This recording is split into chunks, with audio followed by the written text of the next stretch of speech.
Hello प्यारे बच्चों, मैं किशोर चौधरी मैया पाठशाला स्कूल में आपका हार्दिक स्वागत। प्यारे बच्चों, आज वो घड़ी आ ही गई है जिसका आपको बेसब्री से इंतजार था। जी हाँ बच्चों, मैं बात कर रहा हूँ उस सेशन की, उस पार्ट की बात कर रहा हूँ जिसका आप बेसब्री से इंतजार कर रहे थे। तो प्यारे बच्चों, आपके हाफ ईयरली की एग्जाम से पहले मैं आपके लिए लेकर आया बहुत बड़ी गुड न्यूज। तो प्यारे बच्चों, ये गुड न्यूज क्या आप लोगों के लिए? तो ये गुड न्यूज है आप लोगों के लिए। आपके जो सोल्ड पेपर की डिमांड काफी समय से बच्चे कर रहे थे कि सर 10th क्लास के, 11th क्लास के, 12th क्लास के और 9th क्लास के हमें सोल्ड पेपर 1 by 1 करवाया जाए। तो प्यारे बच्चों, आज मैं लेकर आया हूं आपके सामने मैथ सब्जेक्ट का, गणित विषय का आपका जो सोल्ड पेपर है उसके बारे में आज अपन डिस्कस करेंगे। ये पेपर किसी एक विशेष जिले से संबंधित नहीं है प्यारे बच्चों, ये संपूर्ण राजस्थान के सभी जिलों को ध्यान में रखकर बनाया गया ऐसा सोल्ड पेपर है जहां से आपका 95% से भी अबव पूरा सिलेबस कवर हो जाएगा। और साथ में भी जब आप पेपर हाफ ईयरली का एग्जाम पेपर जो आपका अर्धवार्षिक परीक्षा का पेपर है वो देख करके जब आप एग्जाम हॉल से बाहर निकलोगे तो आपके चेहरे पे एक अलग ही मुस्कान होगी, क्योंकि यहाँ से आपका 90% से प्लस आपका पेपर पुटअप होने वाला है। तो प्यारे बच्चों, हो जाइए तैयार नोटबुक और पेन लेकर के, क्योंकि आपको जिस घड़ी का इंतजार था वो घड़ी आज आपकी आ गई है। तो बात करते हैं प्यारों अपन इसे पूरे चैप्टर पूरे सिलेबस की, और इस सिलेबस में अपन किस प्रकार से एक ऐसा पेपर जो सोल्ड पेपर किसी एक विशेष जिला का ना बना करके संपूर्ण सभी जिलों को ध्यान में रखते हुए आपके लिए बनाया है हम लोगों ने। तो बात करते हैं प्यारे बच्चों आज अपन इसे पेपर के बारे में। तो सभी विद्यार्थी नोटबुक और पेन लेकर के बैठ जाइए और 1 by 1 इस पूरे पेपर को आपको नोट भी करना है। मैं कंप्लीट पेपर आपको यहाँ पर सोल्व भी कराऊंगा, साथ में इसकी जो जितनी भी पीडीएफ है प्यारे बच्चों आपको मैया पाठशाला स्कूल टेलीग्राम चैनल पर प्रोवाइड करवा दी जाएगी। सभी विद्यार्थी जो इस वीडियो को देख रहे हैं वो मैया पाठशाला स्कूल जो हमारा टेलीग्राम चैनल है वो जाकर के ज्वाइन कर लीजिए, ताकि आपको कंप्लीट नोट्स प्लस जो हमारी पीडीएफ है वो आपको वहाँ पर अवेलेबल हो जाएगी। मुश्किलों में भाग जाना आसान होता है, मुश्किलों में भाग जाना आसान होता है। हर पहलू जिंदगी का इम्तिहान होता है, हर पहलू जिंदगी का इम्तिहान होता है। डरने वालों को मिलता ना कुछ भी जिंदगी में, डरने वालों को मिलता नहीं कुछ भी जिंदगी में, लड़ने वालों के कदमों में जहान होता है। तो प्यारे बच्चों, अपने को घबराना नहीं है, डरना नहीं है, अपने को पूरी मेहनत के साथ में लगना है और अपने समय को अच्छे से मैनेज करते हुए कंप्लीटली अपने को उस मुकाम तक पहुंचना है जो अपने डिसाइड कर रखा था। तो प्यारे बच्चों, टोटल जो आपके प्रश्नों की संख्या है वो 31 है। इसमें टोटल आपके 4 प्रश्न यानी 4 पेज का आपका ये पूरा पेपर हमने बनाया है। ऊपर आपके नामांकन दिया हुआ है। जो आपके पूर्णांक के जो नंबर है प्यारे बच्चों वो 70 नंबर का आपका पेपर होगा, और जो आपके समय सीमा है प्यारे बच्चों वो 3.25 घंटे की रहेगी। इसमें पूरे पेपर को आपके 4 पार्ट में डिवाइड कर रखा। कितने पार्ट में प्यारे बच्चों? 4 पार्ट में। पहला पार्ट ए, बी, सी और डी पार्ट। तो 1 by 1 अपन चारों पार्ट के बारे में डिस्कस करेंगे। जो पहला पार्ट है उसमें आपके एमसीक्यू बेस्ड क्वेश्चन आएंगे, यानी ऑप्शन वाले क्वेश्चन आएंगे जिसमें आपको ए बी सी डी भरना होता है। उसके बाद में आपके आएंगे जो कुछ रिक्त स्थानों वाले क्वेश्चन है, ये पार्ट ए में चलेंगे जो कि आपके 1 नंबर के होंगे। उसके बाद में पार्ट बी में आपके 1 लाइनिंग क्वेश्चन आएंगे जिसमें आपको 1 लाइन में आंसर देना होता है, वो भी आपके 1 नंबर या 2 नंबर के क्वेश्चन होते हैं। उसके बाद में अति लघुरात्मक, लघुरात्मक और फिर आपके बड़े वाले क्वेश्चन आते हैं। तो 1 by 1 अपन सोल्व करते हैं प्यारे बच्चों। पहला क्वेश्चन जो आपका है वो है समांतर श्रेणी। यदि पहले क्वेश्चन की मैं बात करूं, यहाँ पर कुछ आपको विद्यार्थियों के लिए कुछ सामान्य निर्देश दिए हुए हैं, आप उन निर्देशों को आपको पुलअप करना है। कि कहना कि विद्यार्थी को सबसे पहले आपका यहाँ पर नामांकन है, जो रोल नंबर है वो पुलअप कर लीजिए आप लोग। सभी प्रश्नों को करना अनिवार्य है। सभी प्रश्नों के अंक है ना प्रश्न के सामने लिखे हुए प्यारे बच्चों। जैसे पहला क्वेश्चन है तो इसके सामने लिखा हुआ है कितने नंबर का क्वेश्चन है आपका? 1 नंबर का क्वेश्चन है। प्रत्येक प्रश्न का उत्तर दी गई उत्तर पुस्तिका में दे, यानी उत्तर आपको जो लिखना पेपर के ऊपर आपको नहीं लिखना है। यदि आप पेपर पे लिखते हो और यदि इसे आपको एग्जामिनर देख लेता है तो वहां पर आपके नेगेटिव मार्किंग भी वो कर सकते हैं, क्योंकि पेपर पे आपको आंसर नहीं लिखना है। आपको जो उत्तर पुस्तिका मिली है उसी पे आपको आंसर रिप्रेजेंट करना है। जिन प्रश्नों के आंतरिक खंड हैं उनमें सब में उत्तर एक साथ लिखे ना। जो आंतरिक खंड है ना आपके, यदि किसी जैसे मैं बात करूंगा कि जैसे आपका सेकंड जो पार्ट आएगा आपका, जैसे यहाँ पर आपका आ गया है क्वेश्चन नंबर 13। तो 13 में क्या, इस 13 के अंदर आपके 5 क्वेश्चन दिए हुए, अंदर 4 क्वेश्चन, तो उन चारों को एक साथ में सोल्व करना। ऐसा नहीं तो 13 का पहला कर लिया, उसके बाद में कुछ क्वेश्चन करने के बाद 13 का सेकंड आप कर रहे हो, तो फिर वो क्या होता है कि एग्जामिनर को भी बराबर पता लग नहीं पाता, जिससे आपके मार्क्स कट जाते हैं। तो प्यारे बच्चों, आपको क्या करना है, सबको 1 by 1 आपको सोल्व करना है। तो पहले सबसे पहले अपन बात करते हैं फर्स्ट क्वेश्चन की। समांतर श्रेणी में आपको दिया हुआ है 10 उसके बाद में 7, उसके बाद में 4, इसी प्रकार से अपन चलेंगे। और ये आपको कह रहा कि 30वां पद याद करना। कौन सा पद याद करना प्यारे बच्चों? कि आपको 30वां पद क्या होगा ये आपको यहां से निकालना है। तो देखिए प्यारे बच्चों, यदि मैं बात करता हूं ए, यहां पर आपका प्रथम पद होता है। ए क्या होता है? आपका प्रथम पद। इसी प्रकार से आप आगे चलोगे, A1 हो गया आपका, फिर आपका A2 आ गया, A3 आ गया, और यू एंड में चलोगे तो आपका AN तक आपका पद होते हैं। क्या होते हैं? आपके AN तक पद होते हैं। तो इसको अपन अलग से पेज पे लेके करते हैं। पहले क्वेश्चन की बात करूंगा, आपको 30वां पद याद करना। कौन सा पद याद करना? 30वां पद याद करना प्यारे बच्चों, कि 30वां पद आपका कौन सा होगा। पहला पद आपका 10वां है, उसके बाद में 7 है, उसके बाद में 4 है। आपको इसी प्रकार से चलना है। जो प्रथम पद होता है उसको अपन A मानते हैं, उसके बाद में A2 आएगा, उसके बाद में A3 आएगा, और इसी प्रकार से अपने को AN पद याद करने होते हैं। तो Nवां पद याद करने का जो फॉर्मूला है, AN पद याद करने का, वो होता है A प्लस का N माइनस का 1 और मल्टीप्लाई D। यहाँ जो N है वो N आपका क्या होगा? Nवां पद है। Nवां क्या आपका? Nवां पद। जो भी आपको पद याद करना है वो पद होगा आपका। यहाँ पर जो D है वो सर्वांतर है प्यारे बच्चों। क्या आपका? सर्वांतर है। कि उनके बीच का अंतर क्या? सर्वांतर हमेशा दो संख्याओं के बीच का जो अंतर होता है वो सर्वांतर कहलाता है, जिसको अपन D से रिप्रेजेंट करेंगे। A का मान जो है वो A आपका हमेशा प्रथम पद होता है। कौन सा पद होता है? आपका प्रथम पद होता है प्यारे बच्चों। तो इस वाले चैप्टर से, ये जो आपका चैप्टर है समांतर श्रेणी वाला, यहाँ से एपी वाले के चैप्टर से हमेशा आपका 1 या 2 क्वेश्चन पुटअप होते हैं, जो लगभग आपके 5-7 नंबर का मार्जिन लेके चलता है। तो इस पेपर, इस वाले चैप्टर से आपका क्वेश्चन 100% आएगा। बड़ा क्वेश्चन भी आएगा और छोटा क्वेश्चन भी आपका आएगा। तो आपने वो यानी 30वां पद निकालना, ए 30 का मान ज्ञात करना प्यारे बच्चों। तो ए का मान तो आ गया, प्रथम पद कितना आपका? 10 आ गया, प्लस का एन का मान क्या, कौन सा पद है आपका? 30वां पद है, तो आ गया 30, माइनस का 1 कर दिया आपने। सर्वांतर, तो आप क्या करोगे? बाद वाले पद में से पहला वाला पद माइनस करना है। तो 7 में से आपने 10 माइनस किया तो क्या आ गया आपका? माइनस का 3 आ गया। यानी सर्वांतर इसमें घटता हुआ चल रहा है, तो आपने क्या करा? -3 से इसको मल्टीप्लाई कर दिया। तो ये आ गया 10 मल्टीप्लाई में आएगा आपका 29 मल्टीप्लाई में माइनस का 3। तो ये हो जाएगा प्यारे बच्चों कितने? 10 प्लस का 9 माइनस का हो जाएगा, क्योंकि इसके साथ में माइनस का साइन आपका 9 27 करेगा, चला गया 2, और ये हो गया आपका 87। अब 87 को माइनस करना 10 में, तो क्या बचेगा? माइनस का 77। जो आपका 30वां पद है प्यारे बच्चों, जो 30वां पद है वो कौन सा होगा आपका? माइनस का, ये होगा माइनस का 77, जो आपका 30वां पद है। तो देखो आप कौन से ऑप्शन में दिया हुआ आपका ये, तो ये दिया हुआ आपका ऑप्शन नंबर सी में दिया हुआ है। माइनस का 77 ऑप्शन नंबर किस में दिया हुआ है? सी। तो आप यहाँ पर क्या करोगे? ऑप्शन नंबर से भर दोगे प्यारे बच्चों। आपको पेपर में नहीं लिखना है, जो भी बढ़ना आपको, जो आपको उत्तर पुस्तिका मिली हुई है उसमें लिखिए आप लोग। या आप हल्का सा इसके ऊपर टिक कर सकते हो, जब आप बाद में एक साथ में लिखना चाहो तो उनको बाद में रिप्रेजेंट कर सकते हो।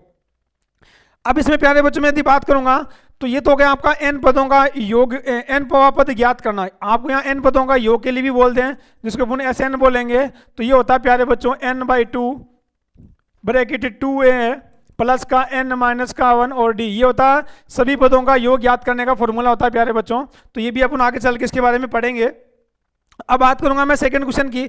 सेकंड क्वेश्चन आपका ये था, द्विघात बहुपद ज्ञात कीजिए जिसके शून्यकों का योग और गुणनफल आपको दिया हुआ है। सेकंड क्वेश्चन की बात करते हैं प्यारे बच्चों। जो सेकंड क्वेश्चन है आपका वो क्या कह रहा है कि आपको शून्यकों का योग भी दिया हुआ है, उनका गुणनफल भी दिया हुआ है। कितना दिया हुआ है? -4 और 3 दिया हुआ है। यानी उनका जो योगफल है, इनका क्या आपका योगफल है वो तो दिया हुआ है -4, और जो इनका गुणनफल है वो दिया हुआ है आपको। कितना दिया हुआ है प्यारे बच्चों? 3 दिया हुआ है। और आपको समीकरण पूछा गया, तो समीकरण ज्ञात करने का जो तरीका होता है आपका, ये आपके बहुपद वाला चैप्टर है, जो आपका सेकंड चैप्टर है, वहां से क्वेश्चन पुटअप हुआ है। इसमें ये होता है आपका, पहले आएगा x² माइनस का, उसके बाद में आएगा आपका योगफल। जो भी आपको योगफल दिया हुआ है वो योगफल आएगा, और इसके साथ में आएगा आपका योगफल के साथ में क्या आएगा आपका? x आएगा, और उसके बाद में आएगा आपका प्लस का क्या आएगा आपका? गुणनफल। पदों का क्या आएगा आपका? शून्यकों का गुणनफल, और इक्वल में आपका आ जाएगा 0। देखो प्यारे बच्चों, जब भी मैं द्विघात समीकरण की बात करूंगा या त्रिघात समीकरण की बात करूंगा, तो इसका जो फॉर्मेट होता है वो ax² प्लस का bx प्लस का c इक्वल 0 होता है। ये द्विघात समीकरण होता है। इसमें जो x² के गुणांक में आता है, x² के गुणांक में वो आपका हमेशा क्या होता है? a होता है। जो x के गुणांक में आता है वो हमेशा आपका b होता है। जो अचर पद होता है, अचर पद, वो क्या होगा आपका? c होगा। तो इनमें क्या करना आपको? a b c का मान होता है। इसमें यदि अपन मान लें इनके शून्यक हैं, जो इनके शून्यक के प्यारे बच्चों, वो यदि आपने अल्फा और बीटा मान लिया, क्या मान लिया, अल्फा और बीटा, अल्फा और बीटा मान लिया आपने, क्योंकि जब ये द्विघात समीकरण है, अधिकतम घात आपकी 2 है, तो उसके शून्याङ्क की आपको 2 ही प्राप्त होंगे, अल्फा और बीटा, ये मान लिया। तो इन अल्फा और बीटा का जो आपका क्या है, योग है, अल्फा प्लस बीटा का योग है, तो जिनका योगफल होता है वो किसके बराबर होता है, वो होता है आपका माइनस का b अपॉन में a होता है, और इनका जो गुणनफल होता है वो होता है आपका c अपॉन में a होता है, यानी आपका x का गुणांक अपॉन में x स्क्वायर का गुणांक, और अल्फा मल्टीप्लाई बीटा जो होता है वो अचर अपॉन में x स्क्वायर का गुणांक होता है। ये संबंध आप इस चैप्टर में अच्छे से पढ़ते हो, और इनमें आगे बड़े क्वेश्चन भी बनेंगे आपके कि यहाँ से अपन किस प्रकार से समीकरण है या फिर अपन किस प्रकार से x का मान ज्ञात कर सकते हैं। तो ये समीकरण क्या बनेगा प्यारे बच्चों, x स्क्वायर जगह आगे आपका x स्क्वायर, इनका जो योगफल है वो आ रहा माइनस का 3, और x जगह आ गया x प्लस इनका जो गुणनफल है वो आ गया आपका 4, योगफल इनका माइनस का 4 है, तो यहाँ कर दीजिए माइनस का 4, और जो इनका गुणनफल है वो आपका 3। तो ये इक्वेशन क्या बनेगी, एक्स स्क्वायर माइनस का 4x प्लस का 3।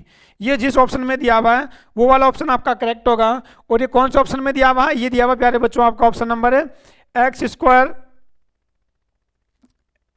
माइनस का 4x प्लस का 3। तो ये प्यारे बच्चों किस में दिया हुआ आपका, ये दिया हुआ है, देखो यहाँ पर आपका ना यहाँ माइनस आएगा, यहाँ क्या आएगा आपका, यहाँ माइनस आता है प्यारे बच्चों, ठीक है ना।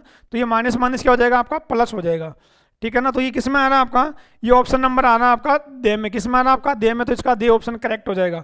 अब मैं बात करूंगा क्वेश्चन नंबर 3 की। क्वेश्चन नंबर जो 3 है प्यारे बच्चों वो क्या कह रहा है, बिंदुओं 2 और 3, 4 और 1 के मध्य के बीच की आपको दूरी ज्ञात करनी है। देखो प्यारे बच्चों, जब 2 बिंदु ए और बी आपको दिए गए हैं, बिंदु ए और बिंदु बी, और इनके बीच की दूरी ज्ञात करनी है। बिंदु ए के निर्देशांक x1 और y1, और इसके हैं आपके x2 और y2, इन दोनों बिंदुओं के बीच की दूरी आपको ज्ञात करनी है। तो बीच की जो दूरी होती है, बीच की दूरी का फॉर्मूला क्या होगा प्यारे बच्चों, ये होगा आपका x2 माइनस x1 का whole square plus y2 minus y1 का होल स्क्वायर, और इन दोनों के ऊपर क्या लगा दीजिए आप लोग, रूट लगा दीजिए, तो इन दोनों के बीच की दूरी आपको प्राप्त हो जाएगी। यदि आप x1 माइनस का x2 लोगे, y1 माइनस का y2 लोगे, तो भी चीज़ आपकी सेम ही आएगी। आप उसमें ये मत सोचना कि आपका आंसर चेंज हो जाएगा। आप x1 माइनस का x2 ले लोगे प्लस y1 माइनस का y2 ले लोगे तो भी आपका सेम ही आंसर आएगा, क्योंकि इसमें होगा क्या आपका, यदि पहला वाला पद बड़ा है बाद वाला छोटा है, तो या तो संख्या प्लस में आएगी या फिर आपके माइनस में आएगी। और ऊपर क्या लग रखा है आपका, स्क्वायर लग रखा है, यदि माइनस में होगा तो भी संख्या किस में कन्वर्ट हो जाएगी, आपकी प्लस में हो जाएगी। तो आप ये वाला फॉर्मूला यूज करो चाहे ये वाला फॉर्मूला यूज करो, आपका आंसर सेम ही आने वाला है। तो इन दोनों बिंदुओं के बीच की आपको दूरी याद करनी है, और बिंदु दिए हुए हैं 2 और 3। पहला बिंदु है आपका 2 और 3, ये बिंदु है आपका 2 और 3, और सेकंड जो बिंदु है प्यारे बच्चों वो कौन सा है आपका 4 और 1, ये कौन सा आपका 4 और 1 बिंदु है आपका। इन दोनों के बीच की दूरी याद करनी है। तो ये हो जाएगा आपका क्या, पहले आप करोगे 4 में से 2 को माइनस करोगे, इसका स्कोर कर दिया, प्लस फिर आपने 1 में से 3 को माइनस किया और इसका स्कोर कर दिया। तो ये हो गया आपका क्या 2 का स्कोर, ये हो गया माइनस 2 का स्कोर, और इसके ऊपर आपने लगा दिया रूट, तो हो गया 4 प्लस का 4, क्योंकि 2 का स्कोर 4 होता है और माइनस 2 का स्कोर भी प्लस का 4 होता है आपका। तो ये हो जाएगा आपका रूट का 8। इसको आप सोल्व करोगे तो 2 रूट का 2 ये आपका आंसर होता है। इसको सोल्व किस प्रकार से करते हैं, क्योंकि रूट में क्या होता है प्यारे बच्चों, इनके 2-2 के पेयर बनाते हैं। कितने के पेयर बनाते हैं, 2-2 के पेयर बनाते हैं। तो जो 2 का पेयर बनेगा वो संख्या तो बाहर आ जाएगी रूट से, और जिसका 2 का पेयर नहीं बनेगा वो संख्या रूट से बाहर नहीं आएगी। तो जैसे 2 का पेयर बना वो संख्या रूट से बाहर आ गई, जिसका 2 का पेयर नहीं बना वो रूट के अंदर हो गई। तो इसका आंसर क्या हो जाएगा 2 रूट का 2। तो 2 रूट का 2 कौन सा ऑप्शन में दिया हुआ है, ऑप्शन नंबर बे में दिया हुआ है प्यारे बच्चों। किस में दिया हुआ आपका, ऑप्शन नंबर बे में दिया हुआ है। अब बात करते हैं क्वेश्चन नंबर 4 की। 12, 15 और 21 का अभाज्य गुणनखंड विधि द्वारा लस्य पे ज्ञात करना है। किसका ज्ञात करना है प्यारे बच्चों आपको, 12, 15 और आपको ज्ञात करना है 21 का। किसका ज्ञात करना है, 21 का। अब उन्होंने कहा अभाज्य गुणनखंड विधि द्वारा, अभाज्य गुणनखंड विधि द्वारा आपको क्या ज्ञात करना है, इनका लस्य पे निकालना है प्यारे बच्चों, लस्य पे ज्ञात करना है, यानी आपको एलसीएम ज्ञात करना है। ये आपको एलसीएम इसका निकालना है। तो एवजी गुणनखंड विधि का मतलब होता है अब इस 12 को आपको क्या करना है, अलग अलग भागों में तोड़ना है। पहले 2 का भाग दिया चला गया 3 बार 6 बार, फिर 2 का भाग दिया चला गया 3 बार, फिर 3 का भाग दिया चला गया 1 बार।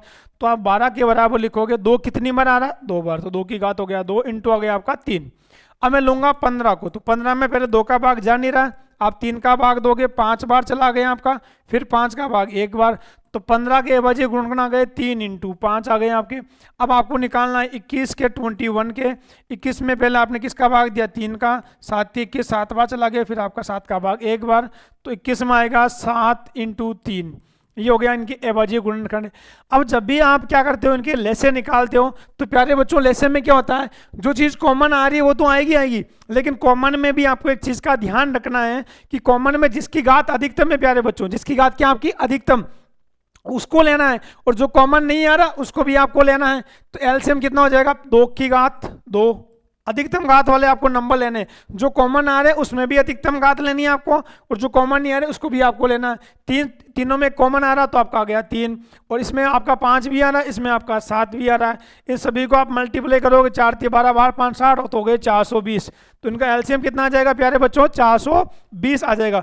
यदि इनका एचसीएफ पूछते आपसे, मैसे पे आपसे पूछ लेते प्यारे बच्चों कि इनका मैसे पे निकालिए, HCF निकालिए, तो HCF कैसे निकालते हैं आप लोग, तो HCF में क्या होता है, मैसेपे में क्या होता है, तो मैसेपे में ये होता है प्यारे बच्चों कि जो चीज कॉमन आ रही है उसी को आपको काउंट करना, और कॉमन में भी न्यूनतम घात वाली चीज को लेना है। तो इन तीनों में कॉमन क्या आ रहा है, आपका 3 आ रहा है, तो आपका 3 आंसर हो जाता है। लेकिन यहाँ पर ये नहीं पूछा आपसे, आपसे पूछा कि आपसे लेसे पूछा है, तो कितना हो जाएगा, 420 हो जाएगा।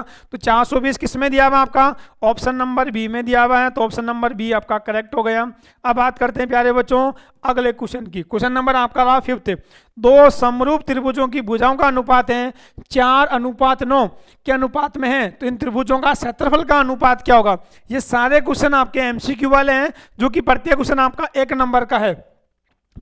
अभी प्यारे बच्चों ये आपसे कहना कि 2 समरूप त्रिभुज है, तो सबसे पहले आपको ये पता होना चाहिए कि समरूप त्रिभुज होता क्या है। A, B और C, P, Q और R। समरूप का मतलब क्या होता है, यानी समरूप, जिसका रूप एक समान हो। तो देखो प्यारे बच्चों, जैसे मैं कहूँगा आप कहीं खड़े हो और आप अपनी फोटो खिंचवा दो, पासपोर्ट साइज जो फोटो खिंचवाते हो, तो वो फोटो आपके जैसी है ना, जैसे आप दिखते हो वैसे आपकी फोटो दिखेगी, लेकिन फोटो की साइज क्या आपकी छोटी है, यानी आपके जितनी वो बड़ी नहीं है, लेकिन वो है तो क्या आपके रूप के समान है ना। तो उनकी आकृति समान हो या ना हो, लेकिन जब रूप एक समान होता है, यानी 2 या 2 से अधिक आकृतियां जिनका रूप एक समान हो, वे समरूप आकृतियां कहलाती हैं। तो 2 समरूप जब आपके त्रिभुज होते हैं तो उनका नियम क्या बनता है कि त्रिभुज ABC का क्षेत्रफल, त्रिभुज ABC का क्षेत्रफल, त्रिभुज PQR का क्षेत्रफल, यानी इनका जो क्षेत्रफल का अनुपात होता है वो इनकी संगत भुजाओं के स्क्वायर क्या है, अनुपात के बराबर होता है। तो भुजा AB का स्क्वायर, भुजा AB का स्क्वायर अपॉन में भुजा, तो AB की संगत भुजा कौन सी, आपने AB ली तो क्या लोगे यहाँ पे PQ का स्क्वायर, क्या हो जाएगा प्यारे बच्चों, PQ का स्क्वायर बराबर संगत भुजा ले लो आप, भुजा AC का स्क्वायर अपॉन में भुजा हो जाएगी, इसकी संगत भुजा कौन सी आ रही प्यारे बच्चों आपके, PR आ रही है, तो PR का स्क्वायर। इसी प्रकार से संगत भुजा ले लीजिए आप लोग, संगत भुजा BC का स्क्वायर अपॉन में आ जाएगा आपका क्या, भुजा QR का स्क्वायर। तो ये संगत भुजा का जो अनुपात होता है उनका स्क्वायर प्यारे बच्चों आपस में क्या होता है, इक्वल होता है, बराबर होता है। अब देखो यहाँ पर भुजा का आपको अनुपात दिया हुआ है, भुजा का अनुपात कितना है, 4:9 है। तो भुजा का अनुपात आपको दे दीजिए, ये 4 में है तो ये आपकी 9 में है। तो आपको निकालना क्या है, आपको निकालना है इनका क्षेत्रफल का, क्या निकालना है प्यारे बच्चों, क्षेत्रफल का अनुपात, ABC का क्षेत्रफल। तो इसकी भुजा कितनी थी, 4, तो 2 4 का स्क्वायर अपॉन में त्रिभुज PQR का क्षेत्रफल, PQR का क्षेत्रफल। तो ये हो जाएगा प्यारे बच्चों 9 का स्कोर, 4 का हो गया आपका 16 और 9 का हो गया आपका 81। तो आपको हो गया ये अनुपात क्या आएगा आपका 16:81 आएगा, जो कि आपके त्रिभुज वाले चैप्टर से ये क्वेश्चन लिया गया है। तो 16 का हो गया 16:81 किस में दिया हुआ आपका, ऑप्शन नंबर दे, जो कि आपका चौथा ऑप्शन आ रहा है प्यारे बच्चों। तो ये शुरुआत के 5 क्वेश्चन एमसीक्यू बेस के क्वेश्चन थे, जो कि आपके अलग अलग चैप्टर से लिए गए हैं। अब बात करते हैं अब बात करेंगे प्यारे बच्चों अपन नेक्स्ट क्वेश्चन की, क्वेश्चन नंबर 6 की बात कर रहे हैं अपन। तो क्वेश्चन नंबर आपका 6 है, वो ये कह रहा है यदि साइन ए बराबर 3/4 है तो टेन ए का मान ज्ञात कीजिए। नहीं कह रहा है कि साइन ए का मान आपको दिया हुआ है, साइन ए बराबर आपको दिया हुआ 3/4 और आपको टेन ए का मान ज्ञात करना है। तो प्यारे बच्चों ये आपका जो ट्रिग्नोमेट्री वाला जो चैप्टर है वहां से क्वेश्चन लिया गया है। आपने वहां पढ़ा होगा जो 6 फंक्शन होते हैं वो लाल कक्का के बेस पे चलते हैं। किस पे चलते हैं? लाल कक्का। यानी जो नंबर 1 इस पे डालिए, नंबर 2 डाल दीजिए, नंबर 3 डाल दीजिए, ये नंबर 4, ये नंबर 5 और ये नंबर 6। नंबर 1 पे आपका आता है साइन थीटा, नंबर 2 पे आता है कोस, नंबर 3 पे आता है आपका टेन, नंबर 4 पे कोट, नंबर 5 पे सेक और नंबर 6 पे आपका होता है कोसेक। यानी जो साइन का फॉर्मूला होता है वो होता है लाल कक्का यानी L/K, कोस का होता है A/K और टेन का होता है A/L/A और जो टेन का उल्टा होगा कोट, कोस का उल्टा होगा सेक और साइन का उल्टा होगा कोसेक। अब यहाँ पर आपको दिया हुआ साइन तो ये हो जाएगा आपका क्या L/K। L का मतलब होता है आपका लंब और K का मतलब होता है आपका कर्ण, तो लंब बटा कर्ण इसका फॉर्मूला हो गया। अब आपको निकालना किसका? टेन ए का निकालना है। तो टेन का फॉर्मूला क्या होता है? लंब बटा आधार होता है।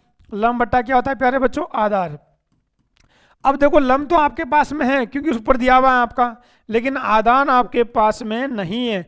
तो देखो इसमें लंब कितना हो गया आपका? लंब तो आपका आ गया 3, लेकिन आधार का मान आपको निकालना पड़ेगा और वो निकालोगे आप पाइथागोरस थ्योरम से। कर्ण का स्क्वायर बराबर लंब का स्क्वायर प्लस आधार का स्क्वायर, ये फॉर्मूला होता है आपका।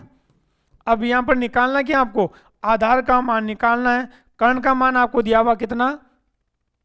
4 का स्क्वायर बराबर ये हो गया 3 का स्क्वायर प्लस आधार का स्क्वायर, ये आपको मान निकालना है। तो ये हो गया आपका 16।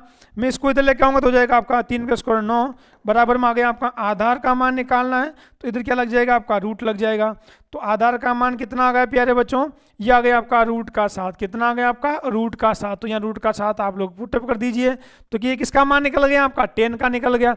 यदि वो आपसे कोट का पूछ ले तो टेन का उल्टा कर दीजिए, क्या मिल जाएगा आपको? कोट। क्योंकि अब तो आपके पास में आधार भी आ गया, लंब भी आ गया और कर्ण भी आ गया। जिसका मान आपसे पूछे आप उसका मान ज्ञात कर सकते हो। तो मैं बात करूंगा इस वाले क्वेश्चन की, तो इसका ऑप्शन आना आपका रूट का 3 बटा रूट का 7, जो कि ऑप्शन नंबर किस में दिया हुआ आपका? बी में दिया हुआ। तो बी वाला आपका करेक्ट आंसर होगा।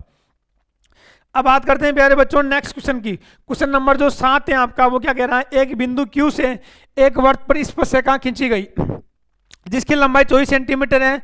बिंदु Q की केंद्र से दूरी 25 सेंटीमीटर है। बिंदु Q की केंद्र से दूरी 25 सेंटीमीटर, तो वृत्त की त्रिज्या क्या होगी? देखो प्यारे बच्चों, ये मैं बात करता हूं वर्त की स्पर्शरेखा का आपका ये क्वेश्चन है। वर्त की स्पर्शरेखा का यहां से ये कह रहा कि यहां से आपकी ये कि ये स्पर्शरेखा आ गई बिंदु Q के ऊपर। किस पे आ गई? आपके बिंदु Q पे आ गई। बिंदु Q ले रखा ना आपका, Q से एक स्पर्शरेखा खींची गई जिसकी लंबाई कितनी है आपके? 24 सेंटीमीटर, यानी इसकी लंबाई है आपके 24 सेंटीमीटर। ये बिंदु Q ले लो और ये वाला बिंदु आप P ले लीजिए ना, ये बिंदु आप P ले लो। बिंदु Q से आपकी ली गई है और इस बिंदु Q से जो केंद्र की दूरी है, इस केंद्र की वो है आपके 25 सेंटीमीटर। और अब आपको क्या पूछा? इसकी त्रिज्या पूछी प्यारे बच्चों। क्या पूछी आपसे? कि इसकी त्रिज्या कितनी होगी? ये त्रिज्या आपको निकालनी है, ये वाली इस वर्त की त्रिज्या निकालनी है आपको। तो यहाँ पर जो कोण बनता है वो कितने डिग्री का बनता है? वो बनता है 90 डिग्री का। ये कोण 90 डिग्री का, सामने क्या हो गया आपका? कर्ण हो गया और ये क्या हो गया आपका? इसको आप क्या मान लोगे? लंब मान लो। तो ये क्या हो जाएगा आपका? आधार। तो आपको निकालना क्या है? आपको निकालना है आधार का मान। तो आधार का मान निकालना है तो आधार बराबर क्या हो जाएगा आपका? कर्ण का स्क्वायर प्लस माइनस लंब का स्क्वायर, इसका क्या लगा दोगे आप लोग? रूट लगा दोगे। तो कर्ण का स्क्वायर कितना हो जाएगा प्यारे बच्चों? 25 का स्क्वायर माइनस 24 का स्क्वायर लगा के इसका रूट कर दीजिए। तो ये हो गया 625 माइनस का 576। तो ये बचेगा कितना आपका? 49 49, जो कि रूट 7 का मान होता है। तो आपको इसकी त्रिज्या कितनी आएगी प्यारे बच्चों? 7 सेंटीमीटर आएगी। कितनी आएगी आपके? 7 सेंटीमीटर आएगी। तो 7 सेंटीमीटर किस में दिया हुआ? ऑप्शन नंबर ए में दिया हुआ। किस में दिया हुआ है? ऑप्शन नंबर ए में दिया हुआ प्यारे बच्चों आपके। तो ऑप्शन नंबर ए आपका करेक्ट हो जाएगा 7 सेंटीमीटर। अब बात करते हैं क्वेश्चन नंबर 8 की। यदि द्विघात समीकरण के बहुपद आपको, यानी बहुपद द्विघात दिया हुआ आपको ax² प्लस का bx प्लस का c है, तो शून्यकों का गुणनफल। देखो प्यारे बच्चों, मैंने आपको बताया था गुणनफल, शून्यकों का गुणनफल क्या होता है आपका? गुणनफल यानी अल्फा इंटू बीटा, ये होता है आपका क्या? सी अपॉन में क्या होता है आपका? सी अपॉन में ए होता है यानी अचर पद अपॉन में एक्स स्क्वायर का गुणक। तो ये किसके बराबर होगा आपका? सी अपॉन में ए। और इनका योगफल पूछ लेता है आपसे कि इनका योगफल क्या होगा। तो योगफल होता है प्यारे बच्चों अल्फा प्लस बीटा, ये दो शून्यांक है, इनका योगफल पूछ लेता होता है माइनस का बी अपॉन में ए, यानी एक्स माइनस एक्स का गुणक माइनस एक्स का गुणक अपॉन में एक्स स्क्वायर का गुणक, ये होता है आपका इनका योगफल। तो आपको पूछा क्या? गुणनफल पूछा, तो क्या हो जाएगा? सी अपॉन में ए हो जाएगा। तो सी अपॉन ए किस में दिया हुआ आपका? ऑप्शन नंबर दे में दे रखा है, तो ऑप्शन नंबर डी आपका करेक्ट आंसर हो जाएगा। अब मैं बात करूंगा नेक्स्ट क्वेश्चन की प्यारे बच्चों। तो नेक्स्ट क्वेश्चन आपका दिया हुआ है 9 नंबर 2 10 30। क्या दिया हुआ प्यारे बच्चों? अब देखो ये ट्रिग्नोमेट्री आपका दिया हुआ है, इसके वैसे तो अपन खूब तरीके से निकाल सकते हैं, लेकिन ये आपको दिया हुआ है 30 के माध्यम से। तो आप इसको 30 के माध्यम से सोल्व करोगे तो 2 10 30 डिग्री अपॉन में 1 माइनस का 10 30 डिग्री, इसका मान आपको निकालना है। देखो प्यारे बच्चों, यदि मैं बात करूँ 0 डिग्री की, मैं बात करूँगा 30 डिग्री की, मैं बात करूँगा 45 डिग्री की, मैं बात करूँगा 60 डिग्री की, और मैं बात करूँगा 90 डिग्री की। इन पाँचों डिग्रियों का यदि आपको मान निकालना है, वो मान किस किस का? चाहे वो साइन का मान हो, चाहे वो कोस का मान हो, चाहे वो टेन का मान हो, चाहे वो आपका किसका हो? कोट का मान हो, चाहे वो आपका सेक का मान हो, चाहे आपका कोसेक का मान हो, इन सभी का मान आपको निकालना है। तो आप किस प्रकार से निकालोगे? तो देखिए मैं आपको सिंपल इसका तरीका बता देता हूँ, आपको उसी तरीके से इनका आंसर निकालना है। तो सबसे पहले क्या करोगे? आप नंबरिंग लिखोगे 0 से, ये हो गया 0, ये हो गया 1, ये हो गया 2, ये हो गया 3 और ये हो गया 4। लास्ट में जो नंबर आ रहा है उसे इन सभी को डिवाइड कर दीजिए। सबको आपने क्या कर दिया? 4 से डिवाइड कर दिया। डिवाइड करने के बाद में सबके ऊपर रूट लगा दीजिए आप। अब ये जो वैल्यू मिलेगी आपको, ये मिल जाएगी किसकी? साइन की मिल जाएगी। किसकी मिल जाएगी आपको? साइन की। तो ये वैल्यू आ गई आपके साइन की। तो पहली वैल्यू क्या आ रही है आपकी? तो देखिए पहली वैल्यू आ रही है आपके 0 को किसी भी संख्या से डिवाइड करो तो आपका 0 ही मिलने वाला है। √1 का मान 1 होता है, √4 का मान 2 होता है। ये हो गया आपका 1/2, 1 का मान 1, √2 का मान √2 ही होगा आपका, और √3 का मान तो √3 ही होगा, लेकिन √4 का मान क्या हो जाएगा आपका? 2 हो जाएगा। √1 का मान कितना हो जाएगा? 1 हो जाएगा। तो ये प्यारे बच्चों जो आपका आंसर मिला वो किसका मिला है? साइन का मिला है। अब मुझे निकालना है कोस का। तो साइन के मान को उल्टा लिखना, उल्टा मतलब जो 0 वो 90 पे आ जाएगा, 90 वाला 0 पे आ जाएगा। तो यहाँ गया 1, यहाँ गया √3, यानी 30 और 60 आपस में एक्सचेंज हो जाएंगे, और 45 जो बीच वाला मान है वो बीच का बीच में रहेगा। 60 वाला मान 30 की जगह है तो 30 वाला मान 60 की जगह आ जाएगा आपका, और ये मान क्या हो जाएगा आपका? यहाँ पर आ जाएगा।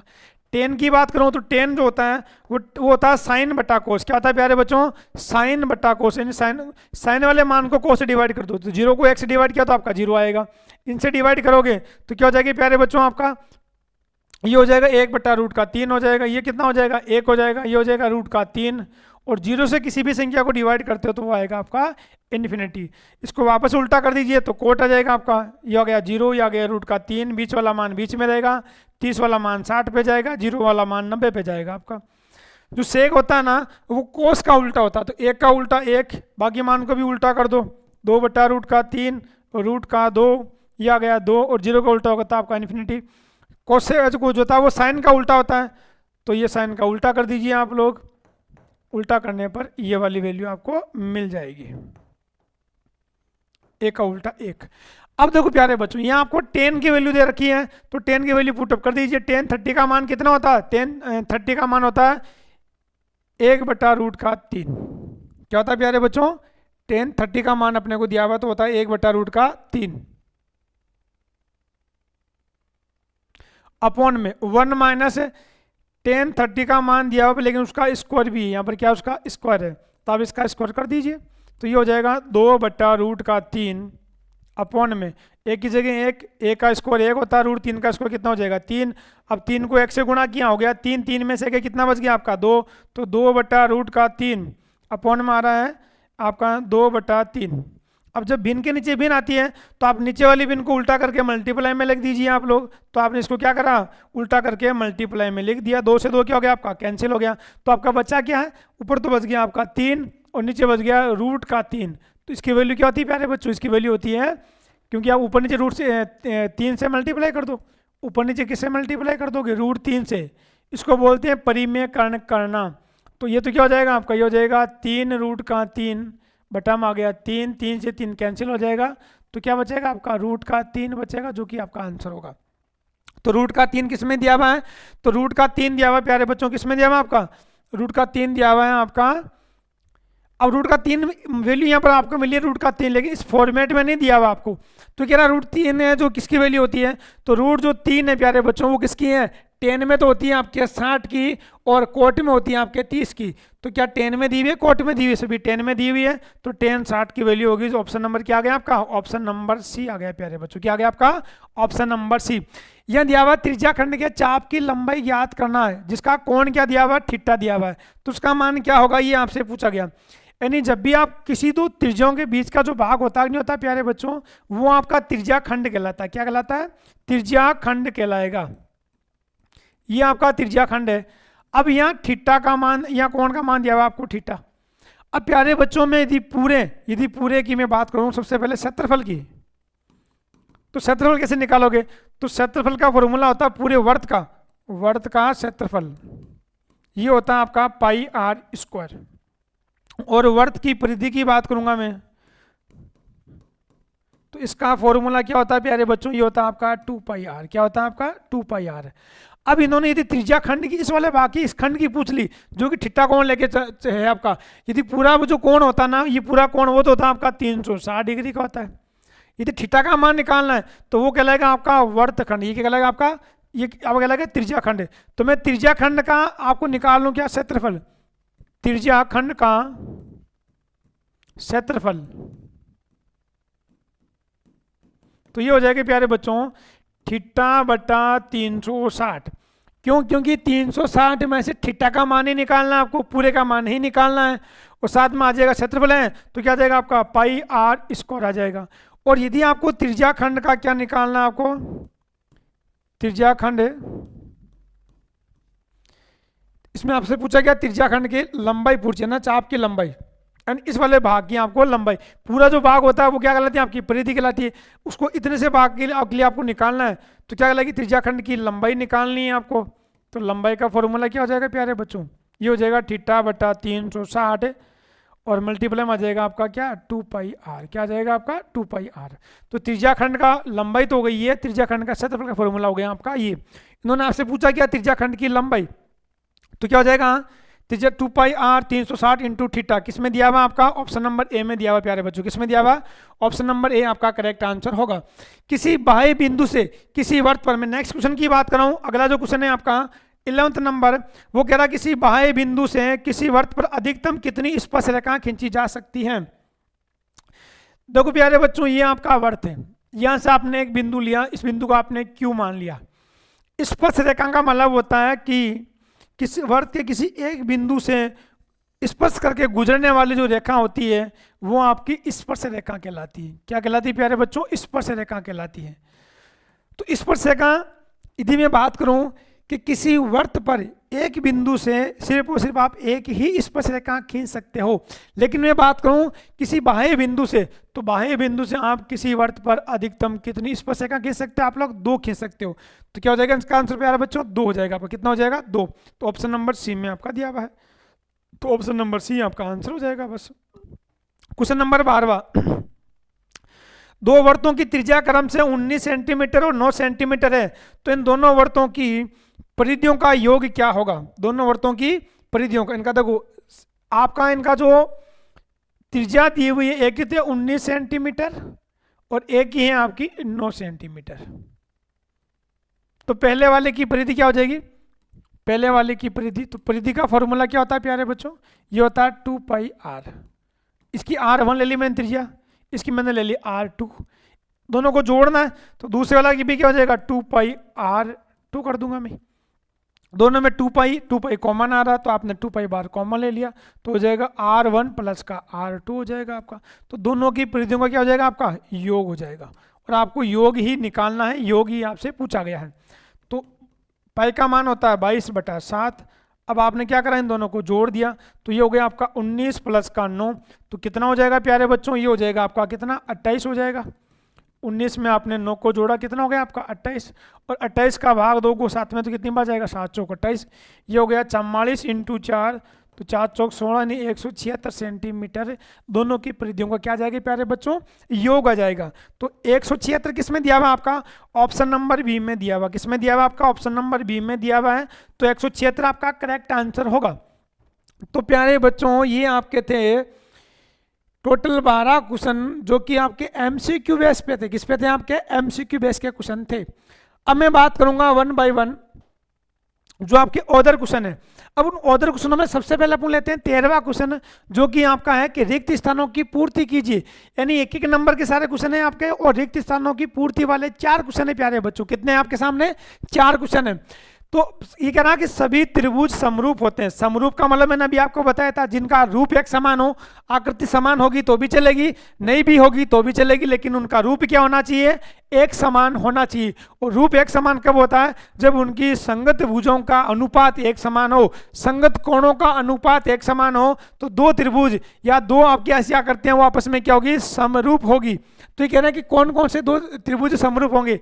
देखो यदि मैं बात करूंगा 2 समबाहु त्रिभुजों की, किसकी बात करूंगा मैं, 2 समबाहु त्रिभुजों की, या फिर मैं बात करूंगा एक तो मैं बात करूंगा समबाहु, और एक मैं बात करूंगा समद्विबाहु।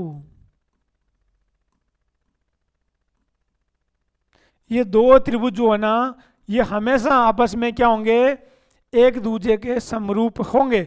2 यदि मैं आपके एक समान क्या ले लूं, 2 यदि मैं समरूप त्रिभुज ले लूं, तो प्यारे बच्चों हमेशा वो आपस में क्या रहेंगे, समरूप होंगे, क्योंकि वो त्रिभुज दोनों समरूप हैं आपके, तो उनके अनुपातों का जो क्या होगा, अनुपात होगा वो इक्वल होगा।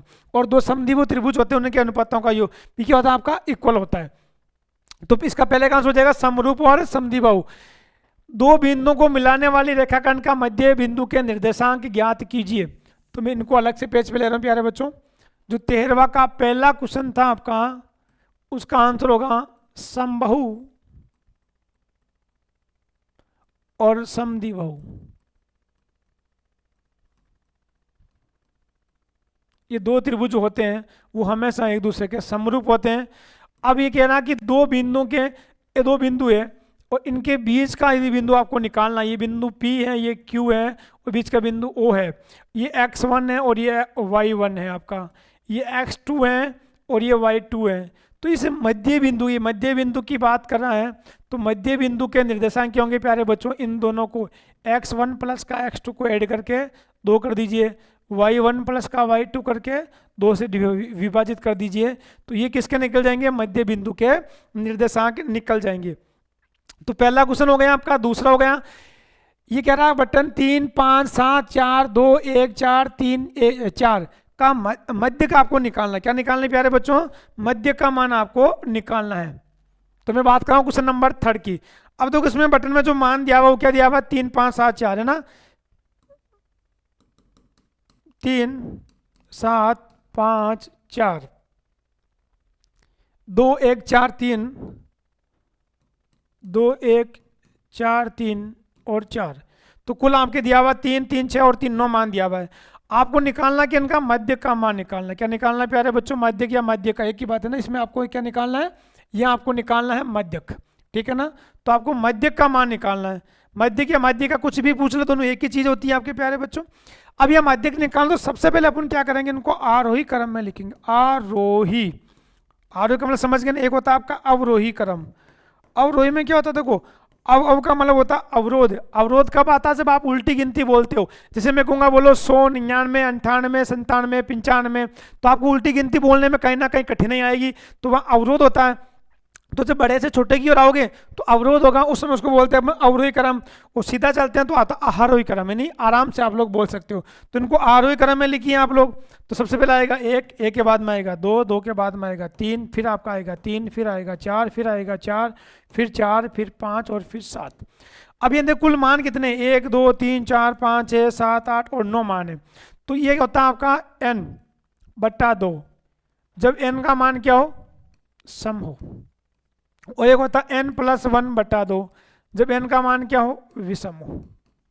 अब देखो प्यारे बच्चों, यहाँ कितनी बार आ रहे हैं संख्या, 9 बार आ रहे हैं, तो विषम वाला आपका नियम यूज होगा आपका। तो क्या करोगे, 9 में 1 जोड़ दीजिए और 2 का भाग लगा दीजिए, और वही जो आपका पद होगा वो पद ही आपका क्या होगा, आंसर हो जाएगा। तो 9 और 1 हो गया 10, 10 में किसका भाग दोगे, 2 का, तो कितनी बार चला गया, 5। अब पांचवा पद ही आपका आंसर है। तो पांचवा पद कौन सा प्यारे बच्चों, पांचवा पद पहला, दूसरा, तीसरा, चौथा, पांचवा, क्या आपका 4। तो इसका मध्य का मान क्या हो जाएगा आपका, 4 हो जाएगा प्यारे बच्चों। कितना हो जाएगा, 4। तो ये वाला क्वेश्चन भी हो गया आपका। थर्ड वाला भी सोल्व। एक वृत्त की समांतर स्पर्शरेखाएं खींची जा सकती है। देखो यदि मैं एक वृत्त की बात करूं, जो क्वेश्चन नंबर आपका इसमें दिया हुआ है, अगला नेक्स्ट है फोर्थ क्वेश्चन। ये जैसे कि आपका एक वृत्त है, अब इस वृत्त में समांतर, जैसे मैं एक बिंदु यहाँ पे लेके स्पर्शरेखा खींच दूं, एक यहाँ से लेके मैं स्पर्शरेखा खींच दूं, तो एक वृत्त पर दो आप क्या समांतर स्पर्शरेखा खींच सकते हो। जैसे कि आपकी L और जो M है ना, वो एक दूसरे के समांतर होगी, ये किसी भी बिंदु पर एक दूसरे को प्रतिच्छेद नहीं करेगी, वही आपकी क्या कहलाती है, समांतर रेखा कहलाती है। तो 2, तो इसका आंसर क्या होगा प्यारे बच्चों, फोर्थ वाले का 2 हो जाएगा आपका। एक वृत्त की 2 समांतर स्पर्शरेखाएं खींची जा सकती हैं। 2 क्रमागत धनात्मक पूर्णांक ज्ञात। अब देखो, अब ये प्यारे बच्चों आपके 13 तक जो आपके सारे क्वेश्चन क्या थे, आपके 1 नंबर के थे, सारे क्या थे आपके 1 नंबर के। अब मैं बात करूंगा 14 नंबर क्वेश्चन से, जो कि आपके 2 नंबर वाले क्वेश्चन प्रारंभ हो गए। तो प्यारे बच्चों, मैं इनमें से आपको कुछ क्वेश्चन सोल्व कराऊंगा, और बाकी पूरे चैप्टर वाइज ये जो आपका पूरा सोल्ड पेपर हमने लिया है, मॉडल पेपर हमने लिया है, ये कंप्लीट मॉडल पेपर में किस प्रकार से आपको सोल्व करना है, उसमें क्या तरीका लगेगा, कौन से चैप्टर से आपका क्वेश्चन लिया गया है, और उसमें क्या मेथड लगने वाले हैं, कौन से फॉर्मूले लगने वाले हैं, मैं 1 बाय 1 सारी चीज़ें बताऊंगा आपको डिटेल में। इन क्वेश्चनों की यदि सॉल्यूशन चाहिए तो आपको पूरी कंप्लीटली PDF 31 क्वेश्चनों की आपको हमारे जो मैया पाठशाला स्कूल है उस ऐप के ऊपर, जो हमारा टेलीग्राम चैनल है उसके ऊपर आपको प्रोवाइड करवा दी जाएगी। तो वहाँ से आप लोग प्यारे बच्चों नोट कर लीजिए, आपके जो भी छोटे भाई बहन हैं आप उनको भी सेंड कीजिएगा, ताकि उनको भी इस चीज़ का फायदा मिल सके। अब ये कह रहा कि 2 क्रमागत धनात्मक पूर्णांक का योग, वर्गों का योग दिया हुआ 365। क्या दिया हुआ प्यारे बच्चों, 365। तो क्रमागत का मतलब क्या होता है, क्रमागत की मैं बात करता हूँ, क्रमागत पूर्णांक, और वो भी कौन से पूर्णांक है आपके, धन पूर्णांक। तो ये होता है जैसे आपका 1 हो गया, 2 हो गया, 3 हो गया, 4 हो गया, 5 हो गया, ये आपके क्रमागत धन पूर्णांक कहलाते हैं, एक के बाद में एक। तो पहले वाले को x मान लो, अगले वाले को x प्लस का 1 मान लो। अब ये कह रहे हैं इनके पूर्णांकों का वर्गों का योग करना आपको ना, तो इनका वर्ग करके योग कर दीजिए आप लोग, और ये किसके बराबर होगा, 365 के बराबर होगा। अब यहाँ से आपको मान निकालना आपको, तो ये हो जाएगा x स्क्वायर, इसको खोल लीजिए a प्लस बी के होल स्क्वायर वाले फॉर्मूले से, तो हो जाएगा x का स्क्वायर प्लस a का स्क्वायर प्लस का 2ax बराबर 365।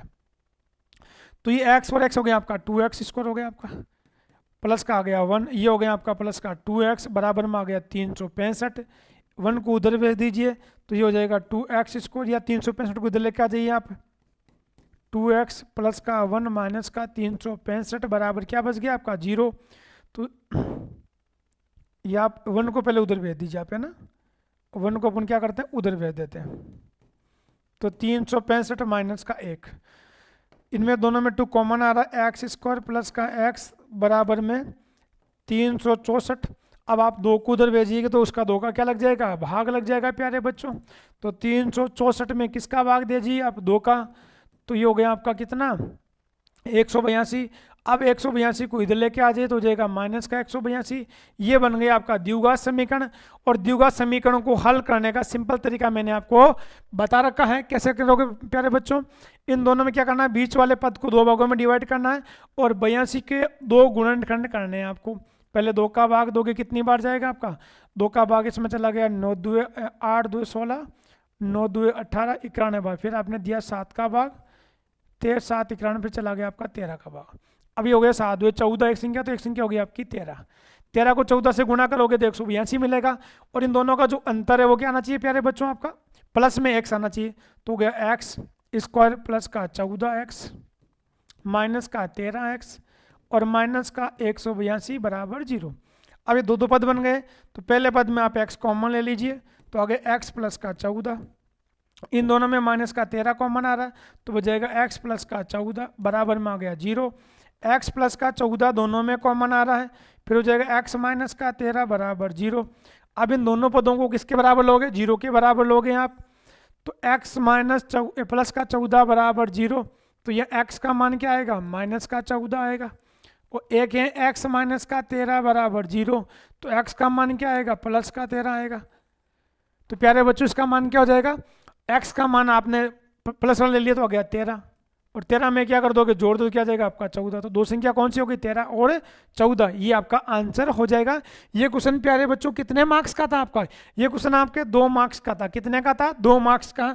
तो आपको इस प्रकार से क्वेश्चनों को तरीके से सोल्व करना है, और अच्छी हैंड राइटिंग के साथ में उसको एक व्यवस्थित तरीके से आपको मैनेज करके चलना है, तो आपको अच्छे मार्क्स मिलेंगे। दिखने में अच्छा लगना चाहिए, वो जब आप सोल्व कर रहे हो तो वो दिखने में अच्छा लगेगा, तो अच्छे मार्क्स आपको मिलने हैं। अब बात करते हैं प्यारे बच्चों नेक्स्ट क्वेश्चन की। नेक्स्ट क्वेश्चन क्या कह रहा है कि विलोपन विधि द्वारा रैखिक समीकरण युग्म का हल ज्ञात कीजिए। अब प्यारे बच्चों मैं क्या करूंगा, इन सभी क्वेश्चनों का 1 बाय 1 मैं आपको कंप्लीटली इनका आंसर अब आपको नहीं बताऊंगा, ये आपको पूरी पीडीएफ मिल जाएगी, क्योंकि अपने को कम समय में सोल्ड पेपर को देखना है, इसको सोल्व करना है, तो आप उसमें पीडीएफ में समय प्राप्त कर लीजिएगा।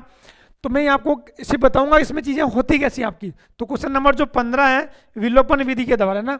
अब देखो प्यारे बच्चों, एक तो होती है आपकी प्रतिस्थापन विधि, एक होती है आपकी विलोपन विधि द्वारा, और आपको क्या करना है, चर पदों का मान ज्ञात करना होता है। तो विलोपन विधि क्या होती है आपके, विलोपन का मतलब होता है कि जैसे यह दिया हुआ 3x प्लस का 4y, 3x प्लस का 4y बराबर दिया हुआ आपको 10, अगला पद दिया हुआ आपको 2x माइनस का 2y बराबर 2। तो देखो प्यारे बच्चों, यहाँ y का मान या तो बराबर कर दो या x का मान बराबर कर दो, यानी यहाँ y या x किसी एक संख्या का मान बराबर करने का जो प्रोसेस होता है वो आपका होता है विलोपन विधि के अंदर। और प्रतिस्थापन का मतलब होता है कि इस समीकरण से मैं x का मान निकालना होता है, बाकी सभी चीज़ों में उधर भेजूंगा, x का मान निकाल के दूसरे में स्थापित कर दूंगा, तो वो होती है आपकी प्रतिस्थापन विधि। तो मैं यहाँ विलोपन विधि की बात कर रहा हूँ, तो यहाँ y का मान 2 है, तो यहाँ पर y का मान मैं 2 कर लूंगा, 2 करने के लिए क्या करना पड़ेगा, मुझे पूरे समीकरण को 2 से गुणा करना पड़ेगा, तो ये हो जाएगा आपका 2 और 2 हो गया आपका 4x माइनस का 4y बराबर में 4। अब दोनों को क्या करोगे, आपस में जोड़ दीजिए प्यारे बच्चों आप लोग। जोड़ने पर क्या होगा, ये तो हो जाएगा 7x, ये दोनों कट जाएंगे, और ये हो जाएगा आपका 14। तो x का मान क्या गया, 14 में 7 का भाग दिया, कितनी बार चला गया, 2 बार, तो x का मान आ गया 2, y का मान या पुटअप कर दो दोनों में से किसी एक समीकरण में, तो y का मान भी मिल जाएगा आपको। तो ये होती है आपकी क्या, ये होती है आपके विलोपन विधि, इसमें होती है प्रतिस्थापन विधि। तो प्रतिस्थापन विधि के भी क्वेश्चन आगे आपसे पूछेंगे, तो इसका भी आपको ध्यान रखना है, ये भी आपके 2 नंबर का क्वेश्चन है। अगला दिया बिंदु ये है, बिंदु ये और बिंदु ये से बनने वाले त्रिभुज का क्षेत्रफल ज्ञात कीजिए। तो इन बिंदुओं से, तीनों बिंदुओं से बनने वाले त्रिभुज का क्षेत्रफल का जो फॉर्मूला है वो 1/2 ये होता है आपका x1 ब्रैकेट y2 माइनस का y3 plus x2 y3 minus का y1 plus x3 y1 minus का y2, ये करके पूरा ब्रैकेट लगाना है, और इसको पूरे को रूट में लेके आप सोल्व करोगे प्यारे बच्चों, तो किसका मान मिल जाएगा आपको, त्रिभुज का क्षेत्रफल मिल जाएगा। इसका फॉर्मूला त्रिभुज के क्षेत्रफल में आपका दिया हुआ है, और या फिर तीनों भुजों का मान ज्ञात करके भी आप लोग त्रिभुज का क्षेत्रफल ज्ञात कर सकते हो। तो ये क्वेश्चन भी आपके 2 मार्क्स का, कितने मार्क्स का आपका, 2 मार्क्स का। क्वेश्चन नंबर में बात करूंगा आपके 17वें क्वेश्चन की। द्विघात बहुपद आपको दिया हुआ 6x² माइनस का 7x माइनस का 3 के शून्य ज्ञात करने आपको। अब देखो शून्य को ज्ञात कैसे करोगे, यह समीकरण आपको बनाओगे, तो ये समीकरण क्या बनेगा, 3618, तो 9 और 2, यानी 9 और 2 में इनको चेंज करना है, तो आपको समीकरण मिल जाएंगे उसमें शून्य 9 और 2, फिर शून्य को क्या करना, गुणा भी करना है, और उनका जो अपने जो सत्यापन की जांच होती है वो भी इसके अंदर करनी है प्यारे बच्चों। तो ये क्वेश्चन नंबर आपका 17 है। क्वेश्चन नंबर 18 क्या कह रहा है, त्रिभुज ABC और समरूप है त्रिभुज ADF के, जब त्रिभुज समरूप होते हैं उनका क्षेत्रफल आपको दिया हुआ प्यारे बच्चों। तो क्षेत्रफल का जो अनुपात होता है उनकी संगत भुजों के स्क्वायर के अनुपात के इक्वल होता है, ये मैंने अभी आपको पहले ही बताया था। और इस चैप्टर से हर बार एक छोटा और बड़ा क्वेश्चन आपका 100% मेंस एग्जाम में भी आप वार्षिक परीक्षा में भी आएंगे और हाफ ईयरली में भी आपसे पूछे जाएंगे, तो ये इसका विशेष तौर से आपको ध्यान रखना है। फिर इसमें आपको EF की वैल्यू दी हुई है और BC की संगत भुजा का मान पूछ लिया, तो उस संबंध आप ज्ञात कर सकते हो। क्वेश्चन नंबर 19वां कह रहा है प्यारे बच्चों कि 10 विषम संख्याओं का समांतर मध्य ज्ञात करना। समांतर मध्य का ज्ञात करने में मैंने आपको तरीका बता दिया आपको, है ना। समांतर मध्य क्या करना आपको, ज्ञात करना। 10 विषम का मतलब हो गया, देखो पहली विषम हो गई 1, फिर हो गई 3, ठीक है ना। फिर उसके बाद में आ जाएगी आपके 5, फिर आपके 7, फिर 9, फिर ये विषम संख्या निकाल लिया। कितनी है आपकी 10 विषम संख्याओं का क्या करना आपको, समांतर मध्य। और समांतर मध्य ज्ञात करने का मैंने आपको तरीका बता रखा है। सिद्ध कीजिए कि √5 एक अपरिमेय संख्या, चैप्टर फर्स्ट वाला स्वयं आपका अपरिमेय संख्या जो होती है उसके अपॉन में अपॉन ये बी लेंगे अपन, फिर इनका स्कोर कर देंगे। फिर स्कोर करने से होगा 5 बराबर ये हो जाएगा आपका 5 बी का स्क्वायर बराबर 1 का स्क्वायर, ठीक है ना प्यारे बच्चों। फिर यहाँ से अपन क्या करते हैं, 5 को भाग दे करके 2 बार अपन क्या करते हैं, सत्यापित करते हैं। और फिर वहाँ से अपने को पता होता है कि जो रूट का 5 उसका मान अपन निकाल नहीं सकते, क्योंकि ये सिर्फ कल्पना करना के समान होता है। इसलिए रूट के जो 5 है वो आपकी ये परिमेय संख्या होती है। चैप्टर नंबर फर्स्ट में आपका दिया हुआ है, क्वेश्चन नंबर आपका 20वां। तो ये वाला क्वेश्चन भी आपका 2 मार्क्स का है। अब मैं बात करूंगा क्वेश्चन नंबर 21 की। मॉडल बनाने के लिए मिट्टी की 21 सेंटीमीटर ऊंचाई और 6 सेंटीमीटर आधार वाले शंकु के निर्माण में उपयुक्त मिट्टी की मात्रा ज्ञात करनी है। तो प्यारे बच्चों जो शंकु होता है वो आपका इस प्रकार से होता है, जो शंकु होता है वो आपका इस प्रकार से होता है। अब जब आप मिट्टी का शंकु बनाओगे तो उसमें मिट्टी लगेगी, तो उसमें आपको शंकु का आयतन ज्ञात करना होता है। क्या ज्ञात करना होता है प्यारे बच्चों, आयतन। और शंकु के आयतन का फॉर्मूला क्या होता है, आधार का क्षेत्रफल इंटू ऊंचाई। ये प्रत्येक डायग्राम ए का आयतन निकालने का फॉर्मूला है। तो इसका आधार के साथ गोल सर्कल है तो πr² इंटू एच, ये हो जाएगा इसका आयतन का फॉर्मूला। तो वहां से आप ज्ञात कर सकते हो। क्वेश्चन नंबर में 22 की बात करूं, 4 सेंटीमीटर त्रिज्या के एक वर्त पर 6 सेंटीमीटर त्रिज्या के एक से केंद्रीय वर्त से किसी बिंदु से एक स्पर्शरेखा की रचना करनी है और उसकी लंबाई भी ज्ञात करनी है। देखो प्यारे बच्चों, से केंद्रीय वर्त होता है जिनका केंद्र एक ही हो। ऐसे 2 लेने हैं आपको वर्त। पहले वाले वर्त की जो त्रिज्या है वो कितनी है आपकी, पहले वाले की त्रिज्या आपकी बड़े वाले की 6 सेंटीमीटर, छोटे वाले की आपकी 4 सेंटीमीटर। तो ये तो हो गई आपकी 4 सेंटीमीटर और ये हो गई आपके 6 सेंटीमीटर। अब क्या कर रहा है कि यहाँ से आपने कोई भी एक स्पर्शरेखा डाल ली इसके ऊपर, तो इस स्पर्शरेखा की आपको लंबाई निकालनी, क्या निकालनी है आपको, लंबाई ज्ञात करनी है, जो कि वर्त वाले चैप्टर से क्वेश्चन लिया गया प्यारे बच्चों, ठीक है ना। तो इसकी लंबाई आप आराम से इजी तरीके से ज्ञात कर सकते हो। यू आप बनाओगे इस प्रकार से, ठीक है ना। तो ये आपका क्या बनेगा, ये भी इस बड़े वाले का त्रिज्या, ये भी त्रिज्या 6 सेंटीमीटर। यहाँ से इसके ऊपर ये जीवा है, जीवा पे लंब डालोगे जो कि समकोण पे लंब डालता है और जीवा को 2 बराबर भागों में विभाजित भी करता है आपका। और इसकी जो लंबाई है वो 4 सेंटीमीटर हो जाएगी आपके, क्योंकि इसकी त्रिज्या छोटे वाले की 4 सेंटीमीटर है। तो वहां से इसका मान ज्ञात करना, इसका ज्ञात करना, दोनों को ऐड कर देना आप लोग। तो इस पूरी जो है आपकी जीवा है ये आप कह सकते हो इस अंदर वाले वर्त की जो स्पर्शरेखा है उसकी लंबाई आप लोग ज्ञात कर सकते हो। अब मैं बात करूंगा क्वेश्चन नंबर 23 की।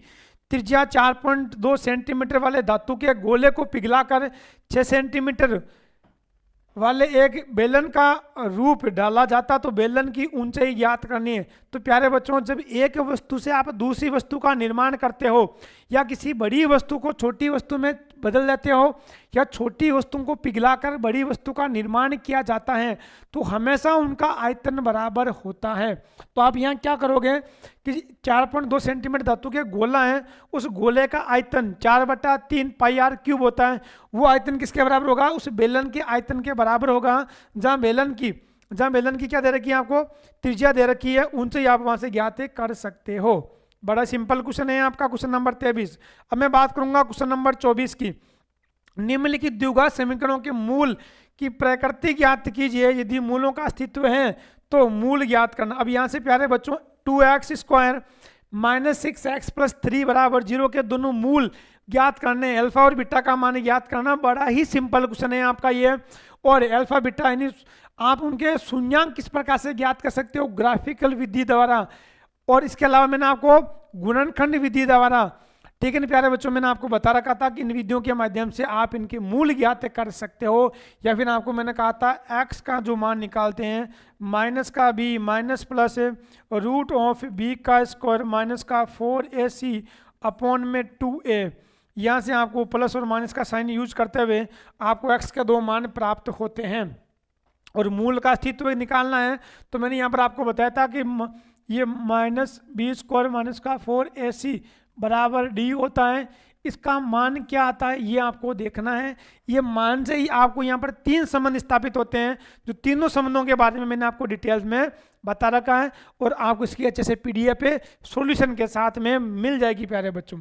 अब मैं बात करूंगा क्वेश्चन नंबर 25वां। 10 सेंटीमीटर त्रिज्या वाले एक वृत्त की कोई एक जीवा केंद्र पर समकोण आंतरित करती है। इस जीवा द्वारा बनने संगत लघु वर्तखंड का क्षेत्रफल ज्ञात कीजिए। अब देखो प्यारे बच्चों, ये सारे क्वेश्चन आपके 3-3 मार्क्स के हैं। कितने मार्क्स का? ये पिछला क्वेश्चन भी 3 मार्क्स का था, उससे पिछला भी 3-3 मार्क्स के थे, और ये क्वेश्चन भी आपका 3 मार्क्स का, क्वेश्चन नंबर 25वां। अब इसमें क्या करना है प्यारे बच्चों? आपको इसमें करना है कि 10 सेंटीमीटर त्रिज्या वाले एक वृत्त की जीवा केंद्र पर समकोण आंतरित करती है। ये कोई आपका वृत्त है, यहाँ पर आपने कोई जीवा ली, और इसकी जो त्रिज्या है वो 10 सेंटीमीटर है। यहाँ से भी आपकी 10 सेंटीमीटर है, क्योंकि त्रिज्या दोनों बराबर सेम होगी। यहाँ जो कोण बन रहा है वो 90 डिग्री का बन रहा है। ये जो जीवा है और जो जीवा भाग बनाती है वो क्या कहलाती है? आपका ये होता है आपका वर्तखंड होता है। क्या होता है प्यारे बच्चों? आपका वर्तखंड होता है। तो ये कह रहा है उस वर्तखंड का एरिया निकालना। आपको क्या निकालना है प्यारे बच्चों? एरिया। यहाँ से आपको जीवा की लंबाई निकल जाएगी। आपके जीवा की लंबाई मिलने के बाद में वर्तखंड का जो फॉर्मूला होता है प्यारे बच्चों, वर्तखंड का ज्ञात करने का, वो क्या होता है आपका? थीटा अपॉन में पाई r स्क्वायर अपॉन में 360 माइनस का 2 साइन थीटा अपॉन 2 आएगा ना। साइन थीटा अपॉन में 2 होता है प्यारे बच्चों। क्या होता है? साइन थीटा अपॉन में 2 होता है। तो प्यारे बच्चों ये कुछ क्वेश्चन थे जिनका मैंने आपको 1 बाय 1 करके इनका मैंने सॉल्यूशन आपको बता दिया है ना। और इसका आप चाहो तो एक प्रकार से और भी निकाल सकते हो। वो कौन सा है आपका? इसका अपन डायरेक्ट है ना, L का स्क्वायर अपॉन में 4 ब्रैकेट L, इसको L हो गई, ये चाप की लंबाई है ना। L होता है आपका, ये जो जीवा होती है जीवा की लंबाई L होती है आपके ना, जीवा की लंबाई L। L का स्क्वायर बटा 4 अपॉन में आएगा 3 पाई स्क्वायर, 3 पाई अपॉन में 2, और ये आ जाएगा आपका 1। क्या आ जाएगा प्यारे बच्चों? प्लस का आपका आ जाएगा 1, प्लस का क्या आ जाएगा आपका, और यहाँ पर आपका आएगा r का स्क्वायर। क्या आ जाएगा? r का स्क्वायर।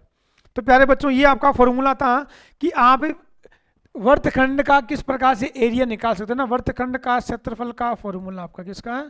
क्षेत्रफल का फॉर्मूला है। तो ये दोनों फॉर्मूलों के माध्यम से आप इसका आंसर ज्ञात कर सकते हैं। अब मैं बात करूंगा नेक्स्ट क्वेश्चन की,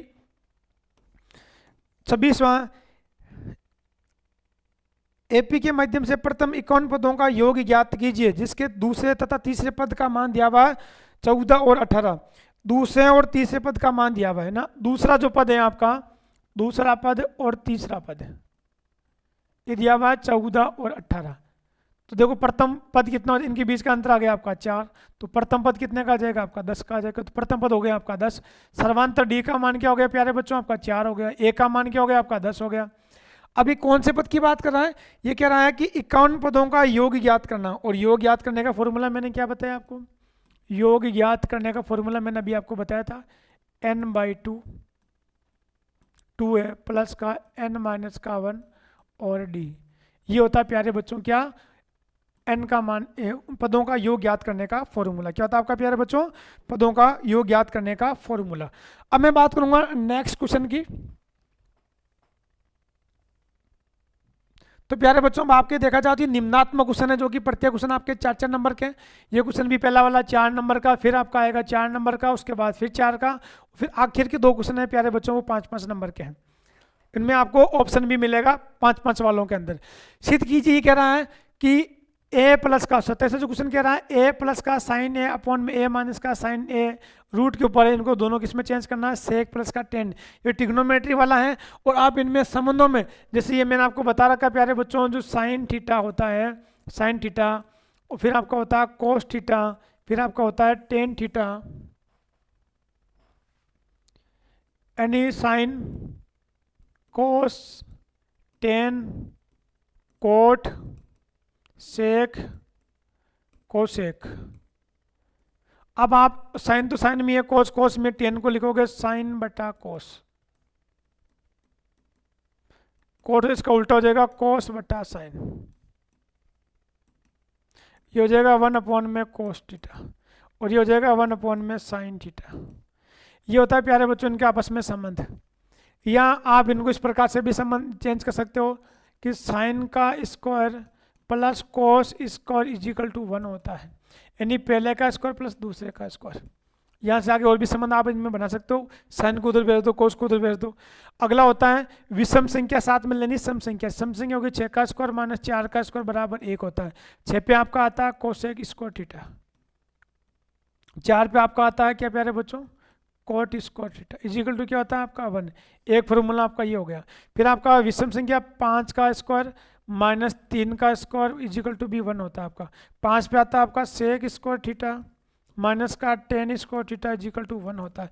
तो इन प्रकार से प्यारे बच्चों शब्दों के माध्यम से आप इस ऑप्शन क्वेश्चन नंबर जो 27 है इसका आप आराम से आंसर निकाल दोगे। और इसमें भी आपके 2 क्वेश्चन ध्यान में रखना, पहला वाला क्वेश्चन और सेकंड वाला क्वेश्चन, ठीक है ना। इन दोनों के 2-2 नंबर के क्वेश्चन आपको इनको सोल्व करना है। क्वेश्चन नंबर 28 में क्या कह रहा है आपको, सिद्ध कीजिए कि बाह्य बिंदु से वृत्त पर खींची गई स्पर्शरेखा की लंबाई बराबर होती है। अब ये कह रहा कि बाह्य बिंदु है, कोई भी आपने एक बाह्य बिंदु ले लिया और उस बाह्य बिंदु से वृत्त पर खींची गई स्पर्शरेखा की जो लंबाई होती है आपके वो बराबर, जैसे मैंने यहाँ पॉइंट एम ले लिया या मैंने एन ले लिया और ये इसका जो केंद्र है वो आपका ओ है प्यारे बच्चों, क्या आपका ओ। तो ये पूछ रहा है कि क्यू एम और क्यू एन है वो आपस में क्या होगी, बराबर होगी, जो कि बहुत ही इजी थ्योरम है, ठीक है ना। ये वृत्त की बाह्य बिंदु से खींची गई स्पर्शरेखा वाले थ्योरम से आपका क्वेश्चन लिया गया है। बड़ा सिंपल क्वेश्चन है, आप इसका इजी तरीके से आंसर निकालोगे। तो प्यारे बच्चों मैं बात करूँ क्वेश्चन नंबर 29 की। भूमि से 60 मीटर ऊंचाई पर एक पतंग उड़ रही है। पतंग पर लगी डोरी की अस्थायी रूप से भूमि के बिंदु पर बांध दिया जाए। भूमि के साथ डोरी का झुकाव है वो 60 डिग्री का है, ये मानकर कि डोरी में कोई ढील नहीं है, डोरी की लंबाई ज्ञात कीजिए। अब देखो प्यारे बच्चों, अब मैं बात करूंगा नेक्स्ट क्वेश्चन की। जैसे कि ये पृथ्वी तल से यहाँ पर कोई एक पतंग उड़ रही है प्यारे बच्चों, और पतंग को यहाँ से उड़ाया जा रहा है आपका, ये पतंग यहाँ उड़ रही है। अब यहाँ पर जो कोण बन रहा है वो बन रहा है 60 डिग्री का। अभी आपको इस पतंग की जो लंबाई है वो डोरी की लंबाई आपसे पूछी गई है, और ये यहाँ से जो दूरी है, इस तल से जो दूरी है वो कितनी दे रखी प्यारे बच्चों, वो भी दे रखी आपको 60 मीटर। कितनी दे रखी आपको, ये जो लंबाई है वो आपकी 60 मीटर है। अब देखो, एक तो आप धरातल से ऊपर आंखों को ऊपर उठा करके देखते हो वो कौन बनता है, एक आप ऊपर से नीचे की ओर देखते हो तो सर आंखें झुका करके, सर झुका करके जो है कौन बनता है। तो सर झुकाने के बाद एक कौन बनता है, एक सर उठाने के बाद में कौन बनता है। तो जो सर उठाने के बाद में कौन बनता है वो कौन कौन सा कहलाता है, आपका यूनियन कौन कहलाता है। और सर झुका करके जो कौन बनाते हैं वो आपका अवनमन कौन कहलाता है। तो वैसे अवनमन और यूनियन कौन में आपको उलझना नहीं है, इससे कोई इतना कोई फर्क नहीं पड़ेगा, आपका सीधा भी आप आंसर निकाल सकते हो। अब यहां पर देखो प्यारे बच्चों, यानी आपको इसका मान निकालना है और इसका मान, यानी 60/x निकालना है। तो थीटा में ये हो गया आपका क्या, कर्ण, कर्ण बटा ये हो गया आपका क्या, लंब। तो कर्ण बटा लंब किस में होता है, साइन में होता है। तो साइन 60 डिग्री के माध्यम से आप इसको सोल्व करके और इसका मान आप लोग ज्ञात कर सकते हैं। अब मैं बात करूंगा क्वेश्चन नंबर 30 की। अभी 5 नंबर के आगे इसमें प्यारे बच्चों आपको अथवा ऑप्शन दिया हुआ है, इन दोनों में से कोई एक क्वेश्चन आपको करना है। रेखिक समीकरण युग में संगत है या असंगत है, यदि संगत है तो ग्राफिकल विधि के हल भी कीजिए। ग्राफिकल का मतलब होता है कि यहाँ पर आप एक चार्ट बनाओगे, उसमें एक्स और वाई का मान आपको पुटअप करना है, एक्स का लेना है, वाई का, एक्स का लोगे तो वाई का ऑटोमेटिक आपको मान मिलता रहेगा। यहाँ पर उनके माध्यम से क्या करना है, फिर एक आपका संगत है या असंगत है ये भी आपको प्रूफ करना है। A1 अपॉन में A2 बराबर B1 में अपॉन में B2 बराबर में C1 में अपॉन में C2 के माध्यम से इनको संगत या असंगत का मान ज्ञात करना है। जो अथवा में दिया हुआ है वो समीकरण कह रहा है प्रतिस्थापन विधि के द्वारा। प्रतिस्थापन विधि का मतलब क्या होता है, जैसे यहाँ पर आपको दिया हुआ 3x माइनस का y बराबर 3 और सेकेंड है 9x माइनस का 3y बराबर में 9। अब यहाँ क्या करोगे प्यारे बच्चों, यहाँ पे कि y का मान निकालो, तो y को उधर भेज दो और 3 को उधर लगा दो। तो 3x माइनस का 3 बराबर में क्या हो गया आपका y। ये y का मान यहाँ प्रतिस्थापित कर दो तो 9x माइनस का 3 वैसे ही आपका बाहर आएगा, और y का मान क्या था 3x माइनस का 3 था, बराबर में आ गया आपका y आ गया। तो वहाँ से प्यारे प्यारे बराबर में क्या गया आपका 9 आ गया। तो यहाँ से प्यारे बच्चों आप क्या निकाल सकते हैं, उनका प्रतिस्थापन विधि द्वारा इनका मान ज्ञात कर सकते हैं। अब मैं बात करूँगा लास्ट क्वेश्चन आपका 31 है। निम्नलिखित बारंबारता बटन में मोहल्ले के 68 उपभोक्ताओं की बिजली की मासिक खपत दर्शाई गई है। इन आंकड़ों के मध्यक और बहुलक ज्ञात कीजिए। सेकंड अथवा की बात करूं मैं तो प्यारे बच्चों देखो, अथवा में क्या दिया हुआ आपको, निम्नलिखित बारंबारता बटन के माध्यम का मध्य और बहुलक ज्ञात कीजिए। तो प्यारे बच्चों इन तीनों में संबंध क्या होता है मैं एक बार आपको बता देता हूं कि जो बहुलक होता नहीं होता है, जो बहुलक होता है वो होता है 3 मध्यक माइनस का 2 मध्य। ये इनमें तीनों में संबंध होता है, ये आपको ध्यान में रखना। देखो मध्य के में देखा जाए तो 3 अक्षर ही आ रहे हैं आपके, तो क्योंकि एक तो आधा आ रहा है आपका, तो 3 आगे गुणा कर दिया। मध्य में 2 अक्षर इसलिए आपने 2 कर दिया, तो 3 वाले में से 2 वाले को माइनस कर दीजिए।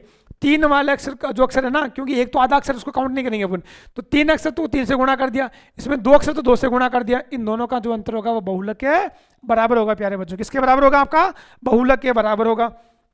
अब मैं बात करूंगा इनके फॉर्मूलेज की। तो सबसे पहले बात करते हैं बहुलक की। तो बहुलक का फॉर्मूला क्या होता है बहुलक निकालने का, क्योंकि बहुलक दोनों में पूछा गया आपका। तो बहुलक निकालते हैं, उसका फॉर्मूला होता है आपका L1 प्लस का F1 माइनस का F0 अपॉन में 2F1 माइनस का F0 माइनस का F2 और मल्टीप्लाई में आ जाएगा आपका H। देखो प्यारे बच्चों L1 का मतलब होगी उसकी लोअर लिमिट, निम्न सीमा होती है। F1 का मतलब होता है बहुलक जो वर्ग है उसकी बारंबारता। F0 का मतलब होता है बहुलक वर्ग से पहले वाले की बारंबारता। और मैं बात करूंगा F2 की, तो बहुलक वर्ग के बाद वाले की बारंबारता। और ये H का मतलब क्या होता है? दोनों के बीच का जो वर्ग अंतराल होता है वो आपका H कहलाता है। तो ये तो हो गया आपका बहुलक का फॉर्मूला। अब मैं बात करूंगा मध्य का जो निकालने का फॉर्मूला। मध्य का अपन किस प्रकार से ज्ञात करते हैं? तो L1 प्लस का N अपॉन में 2 माइनस का CF अपॉन में आ गया F, इसको किसे मल्टीप्लाई करोगे? ऐसे। L का मतलब वही लोअर लिमिट है, निम्न सीमा है। N का मतलब हो गया टोटल मान, टोटल नंबर ऑफ फ्रीक्वेंसी आप कह सकते हो, अपॉन में 2 आ गया।